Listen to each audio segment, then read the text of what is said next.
खट्याळ उंदीर. खूप वर्षापूर्वीची गोष्ट आहे. एक टेकडी होती आणि टेकडीवर एक पवनचक्की होती. वाऱ्याने पवनचक्की फिरायची आणि त्यावर गिरणीत धान्य दळलं जायचं. एकेकाळी ती गिरणी चांगली चालायची. पण एकदा एका नव्या मालकाने ती खरेदी केली. हा नवा मालक फार रागीट आणि चिक्कू होता, कंजूस होता. तो त्या गिरणीची काळजी घ्यायचा नाही आणि वेळेवर दुरुस्ती, डागडुजीपणा करायचा नाही. त्याला खर्च म्हटलं की जीवावर यायचं. एका गोष्टीची त्याला फार चिंता होती. गिरणीत हजारो उंदीर होते आणि रात्रंदिवस ते त्याला त्रास द्यायचे. हे जे हजारो उंदीर त्या गिरणीत राहायचे, त्यांना त्या जुन्या गिरणीत खेळायला फार मजा यायची. गिरणीतल्या यंत्रांचा खूप आवाज यायचा, तरी त्यांना काही त्रास व्हायचा नाही. गिरणीतलं जातं गोल गोल फिरायचं, त्यावर ते बसायचे आणि त्यांना वाटायचं जणू काही ते जत्रेतल्या मॅरीगो राऊंडमध्येच बसलेत, चक्रात बसलेत. उंदीर सतत फिरणाऱ्या मोठ्या पाईपवरून नाचत जायचे आणि तोल सावरत खेळ खेळायचे. जात्यातून दळलेलं पीठ एका उतरत्या पन्हाळीतून खाली यायचं आणि खाली पोत्यात पडायचं. उंदीर त्या पन्हाळीतून वरून घसरत खाली यायचे आणि घसरगुंडी खेळायचे.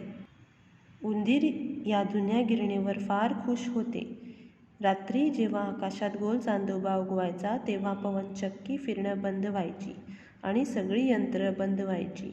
त्यांचा आवाज बंद व्हायचा.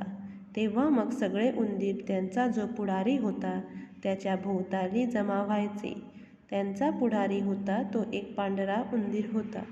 तो पाळीव प्राणी विकणाऱ्या दुकानातून पळून आला होता. सगळे उंदीर एकत्र येऊन गाणी म्हणायचे, एकमेकांना कोडी घालायचे, विनोद सांगायचे आणि जाम धमाल करायचे. उंदीर फार हुशार होते. गिरणी मालक आला रे आला की ते पटकन इकडे तिकडे लपून बसायचे. गिरणी मालकाला उंदरांच्या पायांचे ठसे पिठात सगळीकडे उमटलेले दिसायचे. पिठाची सगळी पोती उंदरांनी आपल्या अणकुचीदार दातांनी कुरतडलेली असायची. गिरणी मालकाचा अंधारात सगळीकडून उंदराचेच आवाज ऐकू यायचे. या उंदरांची पीडा कशी काय नाहीशी करायची? त्यांच्या त्रासातून कशी सुटका मिळवायची? गिरणी मालक तर होता कंजूस. त्याला पैसे तर खर्च करायचे नव्हते. मग त्याने काय केलं? एक मोठी पट्टेरी मांजरी पकडून आणली, गिरणीत सोडली. तो मालक रागीट आणि कंजूस होता. तो तिला काही खायला पण द्यायचा नाही. सारखं तिला हिडीस करायचा आणि लाथा पण मारायचा. याचा परिणाम झाला की बिचारी मांजरी एकदम बारीक झाली आणि ती उदास, दुःखी असायची. असा अशक्तपणा आल्याने तिला त्या चलाख उंदरांना पकडता पण यायचं नाही. उंदरांना त्या उदास, अशक्त, दुःखी मांजराची फार दया आली. एक दिवस पांढऱ्या उंदराने एक बैठक बोलावली. तो म्हणाला, या मांजरीला व्यायामाची गरज आहे. उंदरांनी थोडं हळूहळू धावा म्हणजे मांजरीला त्यांचा पाठलाग करता सोपं जाईल. एका मोठ्या टकलू उंदराने विचारलं, त्यामुळे काय फायदा होणार? पांढऱ्या उंदराने आनंदाने म्हटलं, काय फायदा? मांजरीची तब्येत सुधारेल, ती अगदी आनंदी दिसेल आणि मग दिवसभर आपण सगळे तिच्याबरोबर मजेदार खेळ खेळू. हे ऐकून सगळे उंदीर खळखळून हसले. त्यानंतर काय झालं? सगळ्या उंदरांनी मिळून मांजरीला हसवायचं ठरवलं. ती बिचारी तोंड वाकडं करून खिडकीत बसलेली असायची. कधी कधी उंदीर त्या पवनचक्कीच्या फिरत्या पोत्यावर बसत. मांजरीच्या खिडकीसमोर पातं जायला लागलं की ते मांजरीला चिडवायचे, डोळे मिचकावायचे, जीभ काढून वेडी वाकडी तोंड करायचे. कधी उंदीर काय करायचे? छतावर चढायचे आणि वरून मांजरीवर पीठ टाकायचे. कधी कधी उंदरांची पिल्लं मांजरीसमोर यायची आणि तिला चिडवायची, म्हणायची, ये पकड आम्हाला, पकडून दाखवच तू. मग मांजरी त्यांच्या अंगावर धावून जायची आणि मग पिल्लं भीतीने थरथरल्याचं नाटक करायची. त्यामुळे काय झालं की मांजरीला हुरूप आला. तिला छान वाटायला लागलं. हळूहळू उंदराच्या प्रयत्नांना यश येऊ लागलं. मांजरीवर त्याचा चांगला परिणाम झाला. आता मांजरीला स्वतःलाच वाटू लागलं की आपण हुशार आहोत. एकदा तर पांढऱ्या उंदराने पाहिलं की एका आरशाच्या तुकड्यात मांजरी आपला चेहरा न्याहाळत होती आणि कसला तरी सराव करत होती.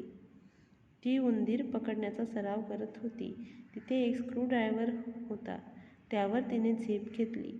जणू काही तो उंदीर होता. मग तिने तो स्क्रूड्रायव्हर जोराने दाबला. मग मांजरी गिरणी मालकाच्या बुटाजवळ जाऊन बसली. जणू काही तो तिला शाबासकी देत होता. हे सगळं पाहून पांढऱ्या उंदराला फार गंमत वाटली.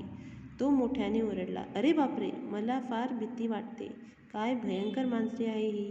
तिला बघूनच माझी बोबडी वळली." असं ओरडून तो पांढरा उंदीर तिथून पळून गेला. त्या मांजरीची तब्येत हळूहळू सुधारत गेली. उंदरांना पण खूप आनंद झाला. दिवसभर उंदरांच्या मागे पळापळी करून मांजरी दमून गाढ झोपायला लागली. मांजरी झोपली की सगळे उंदीर जमून मजा करायचे. छोटे छोटे उंदीर शिडीवर चढायचे आणि धपाधप खाली उड्या मारायचे. खूप गडबड गोंधळ करायचे.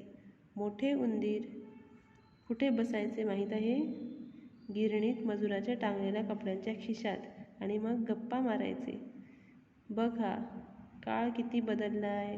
आपल्या काळी असं नव्हतं. आता परिस्थिती सुधारली. एकदा पांढरा उंदीर आपल्या 2 मित्रांबरोबर मक्याच्या पोत्यावर उंचावर बसून कागद कुरतडत होता. तेवढ्यात त्याला खालून जोराचा आवाज ऐकू आला. त्याला काय दिसलं? त्या पट्टेरी मांजरीचं मानगूट पकडून मालकाने तिला वर उचलून धरलं होतं आणि तो तिच्यावर जोरजोरात ओरडत होता. पवनचक्कीचा घर्र घर्र आवाज येत होता तरी त्याच्या कानावर आलं. कसली बेकार मांजरी आहे ही. ही आपल्यापासून उलट उंदीर वाढतच चाललेत आणि त्यांची नासधूस पण. आज मी तुला धडाच शिकवतो. तुला पोत्यात घालून बंद करून नदीत फेकून देतो. हे ऐकून सगळ्या मोठ्या उंदरांना काळजी लागून राहिली. ते सगळे पांढऱ्या उंदराला म्हणाले, "यातून काहीतरी मार्ग काढा बुवा." मालक निघून गेल्यावर पांढरा उंदीर बाकीच्या उंदरांना घेऊन बाहेरच्या खोलीत आला. बिचाऱ्या मांजरीला त्याने एका पोत्यात घालून बंद ठेवलं होतं. पांढरा उंदीर त्या पोत्यावर चढला आणि मांजरीच्या कानाशी हळूच बोलला, "सगळे उंदीर तुला म्हणतायत की तू आमची शत्रू आहे. तरी नदीत बुडून मेलीस तर आम्हाला वाईट वाटेल. आम्ही तुला इथून पळून जायला मदत करू. पण त्यानंतर मात्र तू आमच्याशी मैत्री करशील असं वचन दे." पोत्याच्या आतून मांजरीने भीतीनं घाबरत वचन दिलं. "ठीक आहे," पांढरा उंदीर म्हणाला आणि मग इतर उंदरांना सूचना दिल्या. पांढऱ्या उंदराबरोबर उंदरांची एक टोळी हॉलमध्ये गेली. तिथे गिरणीच्या मालकीणबाईचा एक लोकरी मफलर भिंतीवर टांगलेला होता. उंदरांनी तो मफलर खाली काढला. तो सगळ्यांनी मिळून उचलून डोक्यावर घेतला. ते हॉलमध्ये आले. ते उंदीर तिथे येईपर्यंत उंदरांच्या दुसऱ्या टोळीने मांजरीला पोत्यातून बाहेर काढलं होतं. त्यासाठी त्यांची पोत्याची दोरी कुरतडून काढली होती. मांजरी बाहेर आली होती आणि आता काही धोका नाही म्हणून खुश झाली होती. थोड्याच वेळात उंदरांनी त्या मफलरमध्ये बरंच गवत पेंढा भरला. काही हिकमती उंदरांनी पोतं जड वाटावं म्हणून कुठून तरी एक लोखंडी नाल ओढत आणलं. असं सगळं सामान त्यांनी पोत्यात भरलं आणि दोरी तशी बांधून ठेवली. रात्री गिरणी मालकाने पोतं उचललं आणि ते घेऊन नदीकडे जायला लागला. उंदरांना फारच उत्सुकता होती. शेकडो उंदीर त्यांच्या मागे जायला लागले. पण गिरणी मालकाच्या ते लक्षातही आलं नाही. सगळे उंदीर पुलाच्या भिंतीवर बसून टुकूटुकू पाहत बसले. गिरणी मालकाने पोतं असं घेतलं, गरागरा फिरवलं आणि जोरात नदीत लांब फेकून दिलं. "बरं झालं. चला, आता त्या दळभद्री मांजरीचं तोंड पुन्हा बघायला नको," गिरणी मालक म्हणाला आणि त्यानंतर घरी गेला. उंदीर पण त्याच्या मागोमाग जात राहिले. गिरणी मालकाने मनाशी पक्कं ठरवलं की आता पुन्हा मांजर म्हणून पाळायचं नाही आणि खरंच त्यांनी पुन्हा दुसरी मांजरी आणली नाही. खरी गंमत अशी होती की त्याला माहीतच नव्हतं की ती मांजरी जिवंत तर होतीच, पण खूपच आनंदात होती. ती मांजरी आता पवनचक्कीच्या सर्वात वरच्या मजल्यावर उंदराबरोबर राहत होती. उंदीर तिच्यासाठी इकडून तिकडून अनेक चवदार पक्वान्न आणायचे आणि ती मांजर दिवसभर उंदराबरोबर उंदीर मांजर खेळ खेळायची. असं म्हणतात की इतकी वर्ष झाली तरी त्या गिरणीत ती मांजरी आणि ते उंदीर अजून आहेत.